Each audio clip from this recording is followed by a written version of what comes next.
Voyez quelques conseils pour obtenir de résultats optimaux lors de l'installation des valves Vigorflux. Valve mélangeuse d'air et d'eau. Lorsque vous remplacez l'aérateur du robinet par la valve mélangeuse Vigorflux, soyez attentif pour la placer dans la bonne position par rapport au flux d'eau. Si vous avez du mal par rapport au joint d'étanchéité en caoutchouc, vous pouvez le remplacer par 2 tours ou plus de ruban Teflon. Valve interne automatique. Les valves internes doivent toujours être placées avec la face du ressort vers l'origine du flux d'eau.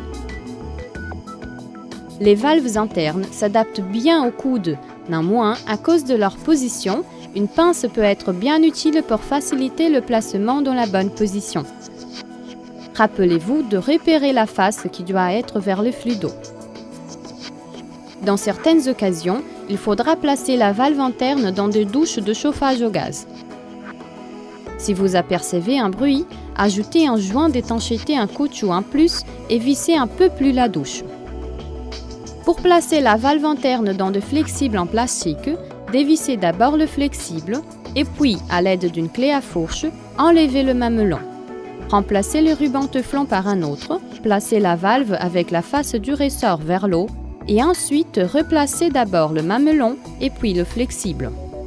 Ouvrez le compteur d'eau et observez s'il n'y a aucune fuite.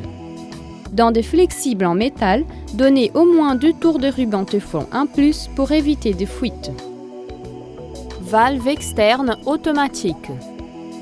Lors de l'installation dans des douches électriques, avant de relier la clé électrique, laissez la chambre de chauffage être remplie d'eau pour éviter la résistance de brûler.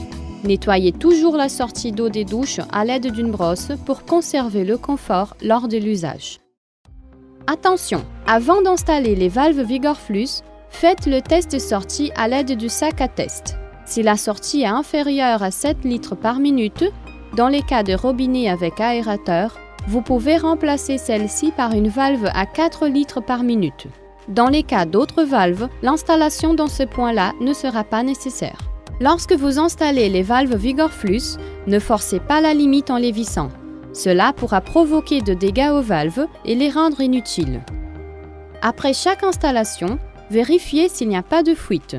Dans ce cas-là, il faut refaire l'installation à nouveau. Si vous avez des doutes lors de l'installation, contactez-nous.